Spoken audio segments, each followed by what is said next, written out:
প্রথমত ২১ সালের নির্বাচনের পরে যে ধরনের অত্যাচার সংগঠিত করা হয়েছিল রাজ্যের বিভিন্ন প্রান্তে, এবারেও একইভাবে সেই অত্যাচার শুরু হয়েছে। শুধু ভোটের পরে নয়, ভোটের আগে থেকে পুলিশের অত্যাচার ছিল। এখন পুলিশ এবং তৃণমূলের গুন্ডা তাদের মিলিত অত্যাচার শুরু হয়েছে। ভোট পরবর্তী হিংসা রাজ্যে এখনো অব্যাহত। তবে ভোটের পরে নয়, ভোটের আগেও ছিল এই হিংসা অত্যাচার। ভোটের পর শুরু হয়েছে তৃণমূলী গুন্ডাদের এবং পুলিশের মিলিত হিংসা ও অত্যাচার। এই অভিযোগ করেছেন রাজ্যের বিরোধী দলনেতা শুভেন্দু অধিকারী।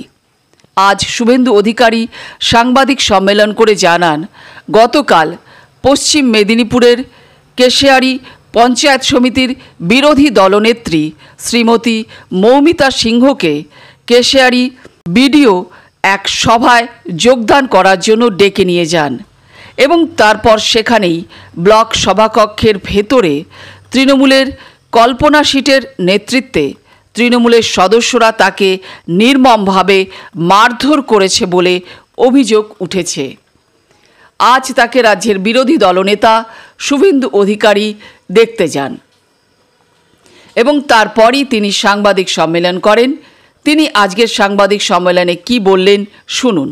একটু আগেই আমি মেদিনীপুর মেডিকেল কলেজে আমাদের কেশিয়ারি পঞ্চায়েত সমিতির বিরোধী দলনেত্রী মৌমিতা সিনহা, যাকে বিডিও অফিসে ভিডিও ডেকে নিয়ে গিয়ে মার খাইয়েছেন কল্পনা সিটের হাত দিয়ে, তাকে দেখতে গেছিলাম এবং সেখান থেকে আমি এখানে উপবিষ্ট হয়েছি।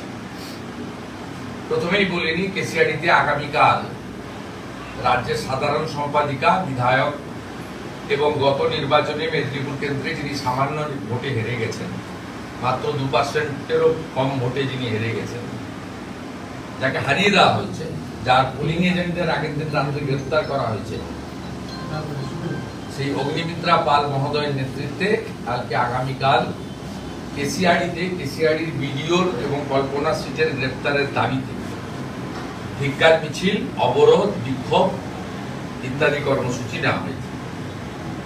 আজকে আমরা এখানে মিলিত হয়েছি সঞ্জয় বেরা, বয়স 42, পুরুষোত্তমনগর, ডেবরা। এই কাছেই, এখান থেকে 2-4-5 কিলোমিটারের মধ্যেই তার বাড়ি। ভারতীয় জনতা পার্টির একনিষ্ঠ কার্যকর্তা, তার জেঠতো দাদা আছেন এবং তার পুত্র ক্লাস 7-এ পড়ে, তিনি আছেন। ওনার স্ত্রী কলকাতাতে হাইকোর্টে অপেক্ষা করছেন। রাজ্য সরকার এখনো পর্যন্ত উত্তর দিতে পারেনি। আমরা পোস্টমর্টম পশ্চিমবঙ্গ সরকার অর্থাৎ মমতা ব্যানার্জির নিয়ন্ত্রণাধীন কোন হসপিটালে করতে তার পরিবার অস্বীকার করেছে। নিরপেক্ষ জায়গায় পোস্টমর্টম করার দাবি করেছে এবং ম্যাজিস্ট্রেট, পরিবারের লোক ভিডিওগ্রাফির মাধ্যমে।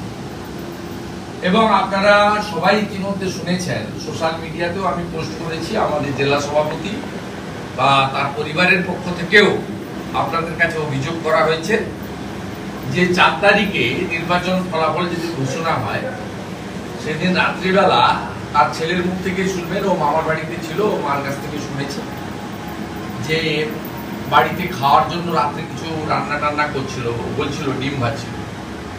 সেখান থেকে তাকে পুলিশ ডেকে নিয়ে যায়, কারণ এবারে নির্বাচন তো পশ্চিমবঙ্গে তৃণমূল করেনি, পুলিশ করেছে। পুলিশ সেদিন জয়ের আনন্দে বিভোর ছিল, ডেবরা থানার পুলিশ।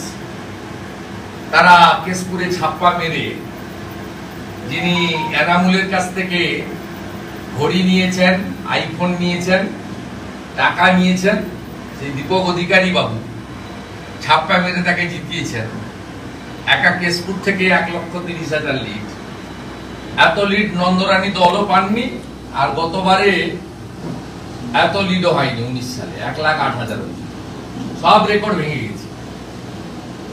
তাই জয়ের আনন্দে ডেবরা থানার পুলিশ, যারা বালি থেকে টাকা তোলে, যাদের কাজ হচ্ছে টাকা তোলো আর তৃণমূল করো, আর রাত্রে সারা রাত্রি ধরে ঝাড়খণ্ড থেকে আসা গরুকে এখান থেকে হাঁটিয়ে পার করিয়ে ভাইপোর ডায়মন্ড হারবারে পাঠায়, যাতে নৌকো করে সব বাংলাদেশে পাচার করা যায়। সেই পুলিশ তাকে তুলে নিয়ে এসে ব্যাপকভাবে মারধর করে, অসুস্থ হয়ে পড়ে, প্রেসিডেন্সি জেলে নিয়ে যায়, সেখানকার হসপিটালে হাতের বাইরে চলে যায়, পিজিতে ভর্তি করে এবং পিজি হসপিটালে মারা যায়। এটা কাস্টোডিয়াল ডেথ। সুপ্রিম কোর্টের যা নর্মস রয়েছে সেই নর্মসে কাস্টোডিয়াল ডেথ হলে তার পানিশমেন্ট কাস্টোডিতে যারা রেখেছেন তাদের ঘাড়ে যায়। আমরা প্রথমত তার পরিবারের পাশে আছি এবং ভারতীয় জনতা পার্টির একদম একনিষ্ঠ পরিচিত মিছিল মিটিং এ থাকা, বুথে কাজ করা কার্যকর্তা সঞ্জয় বেরা এবং অবসরপ্রাপ্ত সামরিক কর্মী, যিনি তার নিজের জীবনের একটা বড় সময় যৌবনকাল দেশ মাতৃকার জন্য ব্যয় করেছেন, তাকে আজকে পশ্চিমবাংলায় এই পরিণতির সামনে পড়তে হয়েছে। এই রাজ্যে গণতন্ত্র, সংবিধান অধিকার সবই কেড়ে নিয়েছে, হরণ করে নিয়েছে তৃণমূল কংগ্রেস। তারা যদি ভাবে যে 45% ভোট পেয়ে 39% ভোট পাওয়া পার্টিকে এইভাবে শেষ করে দেব, তাহলে তারা ভুল করবেন। আমরাও বিচার ব্যবস্থার প্রতি আস্থা রেখে গণতান্ত্রিক ভাবে আমাদের আন্দোলনকে তীব্র থেকে তীব্র করব, পরিবারের পাশে থাকব। আমরা সবাই ওয়েট করছি হাইকোর্টের সিদ্ধান্তের উপরে। মহামান্য হাইকোর্ট তার পরিবারকে যে সিদ্ধান্ত দেবেন আমরা মেনে নেব। আগামীকাল ডেবরাতে আমাদের ধিক্কার মিছিল সংগঠিত করা হবে। আগামীকাল পার্টির পতাকা থাকবে, কালো পতাকা থাকবে এবং বুকে কালো ব্যাজ লাগিয়ে হাজার হাজার বিজেপি কর্মী, ওদিকে যেমন কেশিয়াড়িতে ধিক্কার অবরোধ চলবে, এখানে আমরা জাতীয় সড়কে অবরোধ করব না, মানুষ কষ্ট দেব না। তো আমরা এখানে কালকে ধিক্কার মিছিল করব।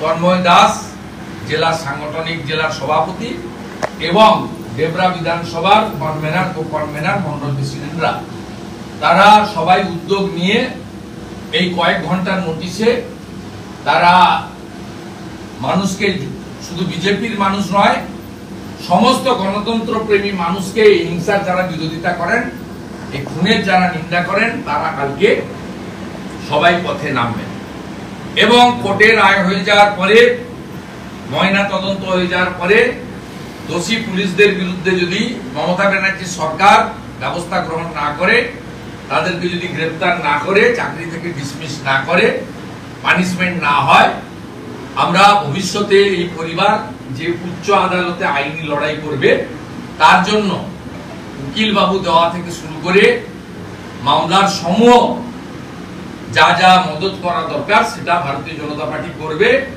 বিরোধী দলনেতা হিসেবে আমিও এই বিষয়টা দায়িত্ব নিচ্ছি এবং মনিটরিং করব।